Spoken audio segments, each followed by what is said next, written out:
కొనసాగించాలి వైద్య విద్య కళాశాలను కొనసాగించాలి వైద్య విద్య కళాశాలను కొనసాగించాలి విద్య కళాశాలను కొనసాగించాలి విద్య కళాశాలను కొనసాగించాలి విద్య కళాశాలను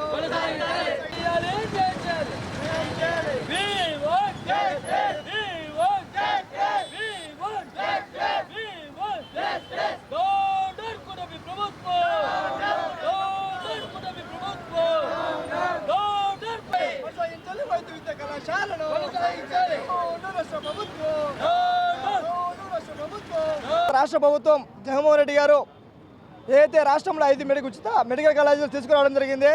అదేవిధంగా ఈరోజు ప్రజెంట్ ఉన్నటువంటి రాష్ట్ర ప్రభుత్వం కూటమి ప్రభుత్వం ఏదైతే పులివెందులకు సంబంధించి కేంద్ర ప్రభుత్వం 50 సీట్లు కేటాయించడం జరిగింది.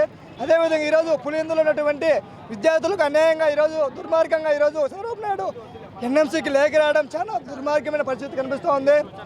ఏదైతే మెడికల్ విద్యార్థులు లక్షలాది వేలాది రూపాయలుగా కోచింగ్ సెంటర్లో కోచింగ్ తీసుకొని ఈరోజు డాక్టర్లు కావాల్సిన కోరికను ఈరోజు నిరాశ చేసినటువంటి ప్రభుత్వం కనిపిస్తూ ఉంది. ఇలాంటి రాబో రోజుల్లో వైద్యకు సంబంధించి విద్యార్థులు ఏ విధంగా ముందుకు రావడానికి మేము ఎస్ఎఫ్ఐగా డిమాండ్ చేస్తున్నాము. ఏదైతే ఎన్ఎంసీకి రాసినటువంటి లేఖను విరమించుకోవాలని రాష్ట్ర ప్రభుత్వం హెచ్చరిస్తున్నాము. లేకపోతే రాష్ట్ర వ్యాప్తంగా భారతీయ విద్యార్థి ఫెడరేషన్ ఎస్ఎఫ్ఐ ఆధ్వర్యంలో రాష్ట్ర వ్యాప్తంగా జిల్లా వ్యాప్తంగా ఆందోళన చేపడతామని హెచ్చరిస్తున్నాం. ఎస్ఎఫ్ఐ జిల్లా కార్యదర్శి వీరబాబు రవి.